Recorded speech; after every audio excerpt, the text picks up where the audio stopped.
السلام علیکم ورحمۃ اللہ وبرکاتہ۔ فیضان تجوید اور سبق نمبر 20 ہے ہمارا۔ رب اشرح لی صدری ویسر لی امری واحلل عقدۃ من لسانی یفقہوا قولی۔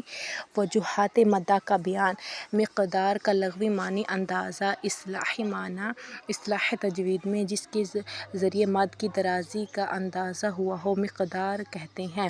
وجہ کا لغوی معنی طریقہ، صورت۔ وجہ کا اصطلاحی معنی مدود کی معینہ یعنی طے شدہ مقدار کے نام کو کہا جاتا ہے۔ مثلاً 2 الف مد کو توسط اور 3 الف مد کو طول کہتے ہیں۔ ٹھیک ہے، ایک الف جو 2 الف اس کو مد کہتے ہیں اور توسط بھی کہتے ہیں، اور 3 الف مد کو طول کہتے ہیں۔ لمعات شمسیہ، حاشیہ، فاقیہ۔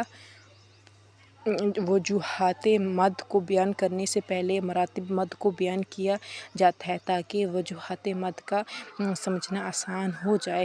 قوی اور ضعیف ہونے کے اعتبار سے مد کی ترتیب: مد لازم سب سے قوی مد ہے، اس کے بعد مد متصل ہے، اس کے بعد مد عارض ہے، پھر مد منفصل، پھر مد لین لازم اور پھر مد لین عارض کا درجہ ہے۔ وجوہات مد نکلنے کا طریقہ: مد کی صحیح وجہ نکالنے کا طریقہ یہ ہے کہ ضعیف مد کو قوی مد پر ترجیح نہ ہو، مدات کی مقداروں میں مساوات برابری رہے۔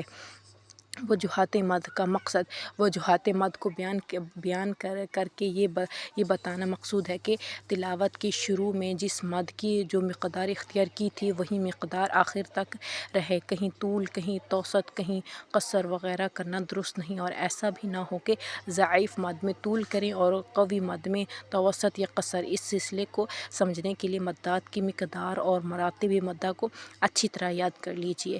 مزید آسانی کے لیے مختصر تفصیل پیش کی جاتی ہے۔ وجوہات مد کے قواعد: مد عارض اور مد لین عارض میں موقوف علیہ اگر مفتوح ہو تو وقف بالاسکان ہوگا۔ اس میں طول، توسط، قصر تینوں وجہیں جائز ہیں۔ مثلاً رب العالمین، یہاں پہ مد کیا ہے؟ مد عارض ہے۔ عالمین، وقف کرنے سے 3 وجہیں بنتی ہیں: طول مع الاسکان، طول مع الاسکان، توسط مع الاسکان، قصر مع الاسکان۔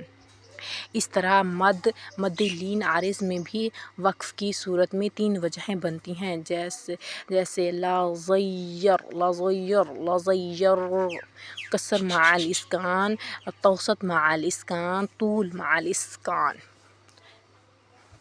نوٹ: تلاوت کے شروع میں مد عارض اور مد لین عارض میں جو مقدار اختیار کی وہی مقدار برقرار رکھیں، کہیں زیادہ اور کہیں کم نہ ہو، اور اس بات کا بھی خیال رہے کہ پڑھنے میں مد لین عارض کو مد عارض پر ترجیح نہ ہو، کیونکہ یہ مد لین عارض مد عارض کے مقابلے میں ضعیف ہے۔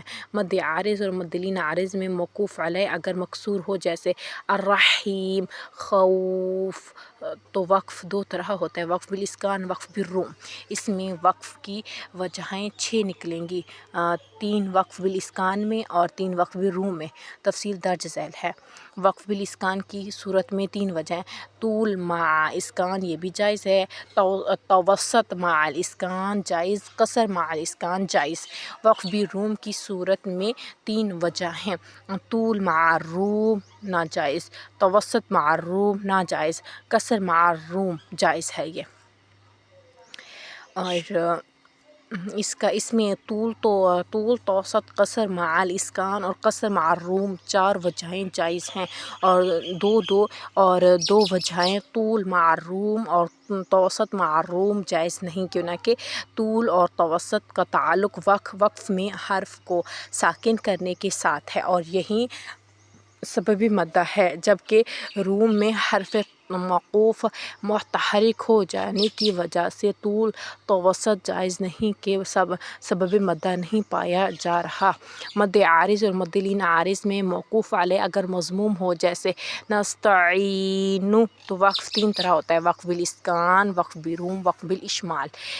ٹھیک ہے، اس میں مد کی 9 وجہیں نکلیں گی، 3 اسکان میں، 3 روم میں اور 3 اشمال میں۔ ان میں 7 وجہیں طول توسط قصر مع الاسکان اور طول توسط قصر مع الاشمال اور قصر مع روم یہ جائز ہے، اور باقی دو وجہیں طول مع روم اور طول توسط مع روم جائز نہیں ہے۔ آج کے لیے اتنا ہی کافی ہے، انشاءاللہ اگلی ویڈیو میں ہم کیا کریں گے، اس ٹاپک کو بھی ختم کریں گے اور ان کے سوالات کے جوابات بھی دیں گے انشاءاللہ۔ مجھے اجازت دیجیے۔ سبحانک اللہم و بحمدک، نشہد ان لا الہ الا انت، نستغفرک و نتوب الیک۔ السلام علیکم ورحمۃ اللہ وبرکاتہ۔